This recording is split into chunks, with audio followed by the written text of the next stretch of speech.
বন্ধুরা, আমি গুড়িয়া। তোমাদের আমার গুড়িয়াস কুকবুকে স্বাগত জানাই। আজকের রেসিপি নিরামিষ এঁচোড়ের ডালনা। দেখো আমি কি কি মশলা দিয়ে কিভাবে করি। প্রথমে এঁচোড়টাকে আমি সেদ্ধ করে নেব, নুন দিয়ে দেব। এই জায়গায় অনেকে হলুদও দেয়, আমি দিইনি হলুদটা। সঙ্গে আলু দিয়ে দিচ্ছি, আস্ত আস্ত আলু আমি সেদ্ধ করতে বসিয়ে দিলাম। খুব ভালো করে সেদ্ধ করে চেক করে আমাকে নাবিয়ে ঠান্ডা করে জল ঝরিয়ে নিতে হবে। মশলায় দিচ্ছি 1 চামচ জিরে, 2 চামচ ধনে, 1 চামচ ওয়াটারমেলন সিড, 1 চামচ কাজু। আমি সব কিছুর পরিমাপ ডেসক্রিপশানে দিয়ে দেব। সামান্য আদা, শুকনো লঙ্কা, তেজপাতা। এবার আমি জলে ভিজিয়ে রাখবো 20 মিনিট, তারপরে এটাকে বাটা করে নেব।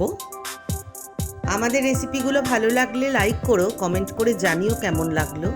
আর এই ধরনের নানা রেসিপি পেতে আমাদের চ্যানেলটাকে সাবস্ক্রাইব করে আমাদের পাশে থেকো। দেখো আমার মশলার পেস্টটা রেডি হয়ে গেছে। এবার আমি এঁচোড় আলুগুলোর জল ঝরিয়ে নেব। তারপর কড়াইতে তেল দিয়ে আমি আলুর টুকরোগুলোকে আমি কেটে নিয়েছি খোসা ছাড়িয়ে। এবার আমি অল্প ভাজবো, আমি কিন্তু খুব বেশি লাল করে আলুর টুকরোগুলোকে ভাজবো না। এঁচোড় বা কাঁচা কাঁঠালের তরকারি নানাভাবে করা যায়, নানা মশলা দিয়ে করা যায়।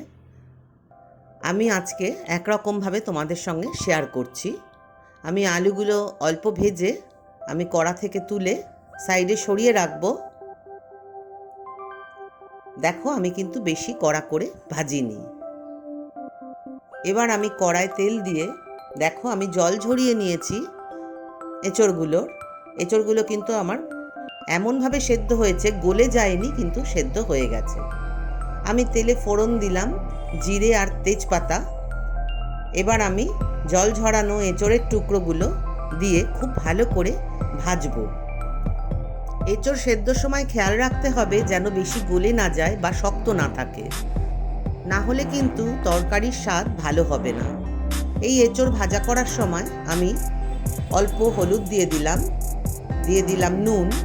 এগুলোর পরিমাপ আমি সমস্ত ডেসক্রিপশানে লিখে দেব এবং আরও নানা রান্নাও আমি ডেসক্রিপশানে দিয়ে দেব, তোমরা চাইলে দেখে নিতে পারো। এবার আমি খুব ভালো করে ভাজবো। বেশ খানিকক্ষণ হাই ফ্লেমে আমি এঁচোড়ের টুকরোগুলোকে খুব ভালো করে ভাজা করে এবার ওই মশলাটা, যেটা আমি পেস্টটা বানিয়ে রেখেছিলাম মশলার, সেটা দিয়ে খুব ভালো করে কষাতে হবে। এঁচোড়ের তরকারি কিন্তু যে কোনো এঁচোড়ের ডালনা বলো, তরকারি বলো বা এঁচোড়ের কষা বলো, খুব ভালো করে না কষালে কিন্তু স্বাদ ভালো হবে না। খুব ভালো করে মশলা কষিয়ে যখন খুব সুন্দর গন্ধ বেরোচ্ছে, তখন আমি আলুর টুকরোগুলো দিয়েও আবার কষাবো। দেখো আমি আলুর টুকরোগুলো দিয়ে নিলাম, দিয়ে আমি খুব ভালো করে কষিয়ে নেব। কাঁঠালে রয়েছে beta carotene, calcium, potassium, magnesium, vitamin A, C এবং B2, B1। ভালো করে কষানোর সময় আমি দিয়ে দিচ্ছি কাশ্মীরি লাল লঙ্কার গুঁড়ো।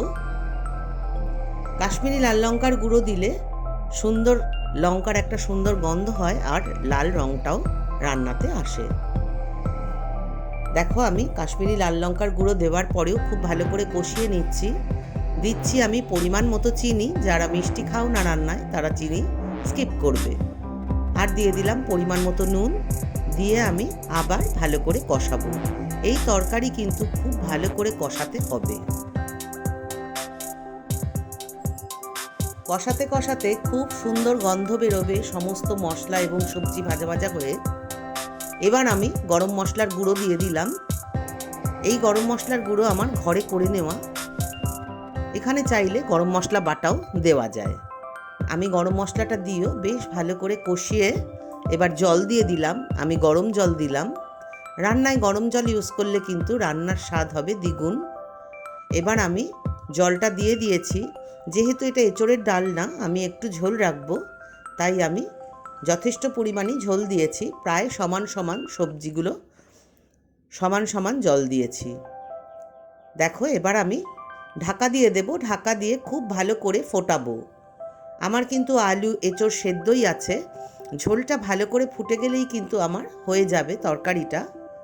দেখো আমি একটু নেড়ে চেড়ে দিচ্ছি, মাঝে মাঝে মাঝে মাঝে নেড়ে চেড়ে দিলে এই আলুগুলোও একটু ভাঙা ভাঙা হয়ে ঝোলের সাথে মিশে যাবে। তখন ঝোলটা কিন্তু অসাধারণ খেতে হবে এবং দেখতেও তরকারিটা ভালো হবে। খুব ভালো করে ঝোল ফুটে গেলে আমি গ্যাস বন্ধ করে দেব, তারপরে দিয়ে দেব সামান্য কিছুটা ঘি। নিরামিষ তরকারিতে, যে কোনো নিরামিষ তরকারিতে ঘি দিলে কিন্তু তার স্বাদ অসম্ভব ভালো হয় খেতে। আর গরম গরম ভাত, রুটি, পরোটা সব কিছুর সাথেই এটা অসাধারণ লাগবে। দেখো আমার কিন্তু রেডি হয়ে গেছে এঁচোড়ের ডালনা।